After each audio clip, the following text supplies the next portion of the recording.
still ahead. Martha will show a unique collection you'll have to see to believe. We'll be right back.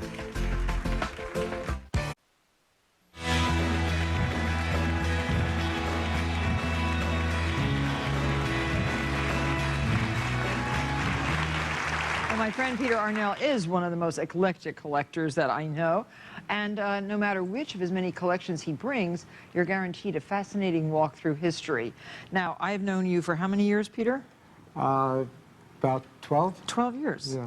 I had no idea you had an eyeglass collection. No. No, I had no idea. And not just a little eyeglass collection, something like 1,600 pairs of eyeglasses. And they are mostly fitted with Peter's own prescription. And if his prescription so chooses to change, right? I'm in trouble. You're in trouble, but you have them all fixed. I have them all fixed. And I've done it twice. Oh my gosh, twice he's changed his 1,600 glasses. The first time there was 122, and the second time there was 480. All changed. So. Oh my gosh. Well, start. Is this the earliest? Yeah. So I collect them from all over the world, and this is the oldest pair I have, and it's from 1720, and basically it's tortoise and brass, and they used to put wax here, and let me show you. On your nose? And basically, you see they would be up high like that, and in the bridge there with a little bit of wax there. Oh. And remember, Granny Martha. Yeah, early glasses, of course, didn't have any, sidebars. Right. The ear was not involved in the glass at that time. They were called pince-nez, or pinch the nose. Pinch the nose. And here's a pair from England around 1810.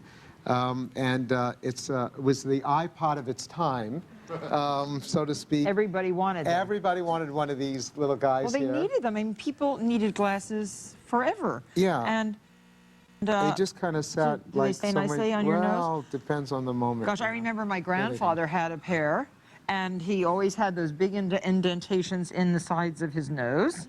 And I always wondered if that hurt or not. It doesn't hurt at all. It's also great because a lot of these products had to be used for many different sizes of noses and so forth. So the way they actually engineered these things was, to have them customizable, right? So this little kind of springy device. So that was 1810. 1810. 1720, 1810. And now Germany. Germany. This is interesting. 1820. This is the first time that we see any pair have any relationship to the ear. The ear. And basically, this one is the first time, so you put this thing on here, and then you put this on your ear like this. Hook it around your ear so you don't lose them. So you don't lose them, and so if they fall off, they just hang like that, right? Now, somebody very cleverly figured out that and how beautifully done like a piece of jewelry. And someone figured out cleverly that if they put the earpiece together with the eyeglass piece, they could have something called eyeglasses, which takes us to the 1840s. America, Oregon Trail, when James Polk was in office. It's interesting, by the way, because American, you can leave it down there. I'm leaving it right down here. American presidents never had their pictures taken with their eyeglasses, except for one president, Franklin? early one. Franklin. Yes. And no, Benjamin Franklin. Yes, I was thinking Franklin D. Roosevelt. Yeah. I saw Franklin D. Roosevelt also with his glasses on, in some picture. Oh, but standing portraits. Oh. I'm only talking about standing portraits in the White House, right? So the reason is because Franklin invented the bifocal and the next generation of optics for people in prescriptions. And so he demanded, because, of course, as you know, he never kept it in his Did you show that pens. these bend down? Well, because of two reasons. Look, here's how it goes. So if you want to use it like eyeglasses, you do this, right? They're like eyeglasses. And if you want to use it like reading glasses, right, because, they couldn't keep on making all these, you just put them down like that. So you see, it's just two different things. So it had a little spring in here, and they were all steel. Those are very, very beautiful and very precious, and very American, right? Steel, built at the same time Winchester rifle is coming around. So, and then these are incredible. Now, you all must have seen that fabulous picture by Bertolucci of The Last Emperor, and his name was Puyi, and last emperor of China. Last emperor of China, and last emperor of China had these ceremonial glasses. Now, what's fascinating about that is that Puyi was told by his American teacher that he needed reading glasses. And of course, his advisors could not stand the fact that the emperor, you know, would actually need glasses. So he kind of did this behind everyone's back, and he had the finest craftsmen in the Forbidden City carve all these glasses. And tortoiseshell. Is that tortoise? Tortoiseshell and crystal. Wow. And they're actually his glasses, and you just saw a little photograph of it. And these are very, very rare and very, very complicated on a lot of fronts, including the fact that, you know, he wore these and didn't listen to his advisor, and he lost the country, you know. So there's a whole thing about Puyi and his glasses and not listening to his advisor. And then over here, which is something that was very, very important for me, I first thought about collecting glasses when I saw Ben Franklin and his. But these are inspired by a very famous French architect, and what's unusual about these, his name is Le Corbusier. He designed the United Nations building here in New York City, among other things. This is amazing. In order to do this, in order for them to do this, they have to actually do a life mask of me, because they can't afford to actually, out of Ceylon from Southeast Asia, you know, ebony, they can't, it has to be perfect. So these are actually sculpted to a life mask, and these are actually the ones Those that look good on they you. look good on me. Yeah. A little severe, but they look good on me. Yeah, just a bit. These are friendlier, right? Right? But anyway, that leads us to the reason why these boxes are here, and these boxes here because, of course, as Martha was saying, I have here, there's about 480 of them. They're all, of course, the same shape, right? So what made you choose the round shape? When? When did you choose that shape? I chose that shape around 22 years ago. And there's a man in Paris named Jean-Manuel Finot, who is the third generation who runs the Meyerowitz eyeglass place in Place Vendôme, and he curates the collection with me, and he makes all these glasses. Every one of my glasses are made by hand, and they're Incredible. acrylics and plastics and so forth. Yeah, there he is with me. That's a little photo. Of course he's smiling. What other American has ever bought 480 pairs of glasses from him?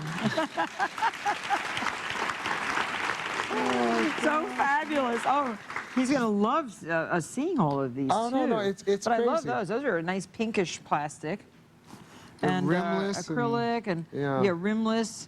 They're and just tortoise and so all of these ancient ones are redone. Look at these. Any in gold? Is that pure gold? That's pure gold. Oh wow, that's nice. That's nice. Yeah, those are very nice. Yeah, very They're a little light. smaller. And lightweight though too, They're right? lightweight, yeah. And these match. These ones here match. You see, I start to sometimes make references. You can see to exactly that. So I just go back like that. And then you know, they're all in metals and plastics and acrylics. This is beautiful. This is in lucite. And he finds all these craftsmen that are still there.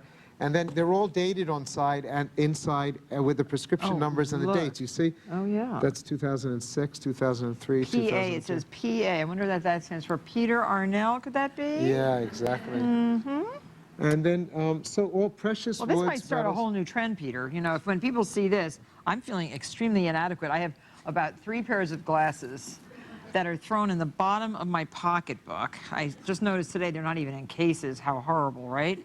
And my 2 pairs of sunglasses and 1 pair of glasses, just in case I have to want to watch a movie at night when I take my contact lenses out. You know what's extraordinary? I if you have wear to go glasses, visit Meyerowitz's. What's extraordinary is if you wear glasses, you know, you tend to wardrobe with the glass. So if you have a lot, Well, some people. and you get into it, you can. Some people. You know, some people.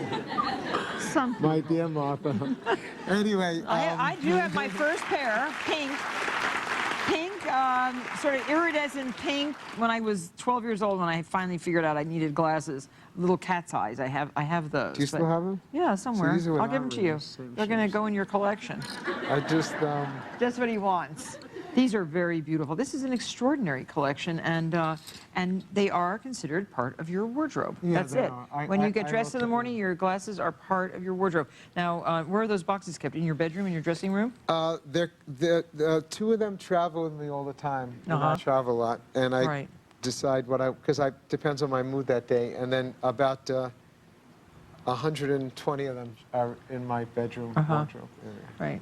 Well, it's fantastic. It's a wonderful collection and extremely informative. Next, I'm going to show you, and this is a totally other collection, how to turn your favorite photographs into a fabulous note place. Peter, thank you so much. Really fabulous. Bye. How about a swim? I'm a little irregular today. Don't you get Activia? For my little issues? They're not that bad. Summer's no time to put up with even occasional digestive problems. Believe me, once they go away, it's amazing how good you feel. Activia is clinically proven to help regulate your digestive system in 2 weeks. Summer's a wasting. Take the Activia challenge now. It works or it's free.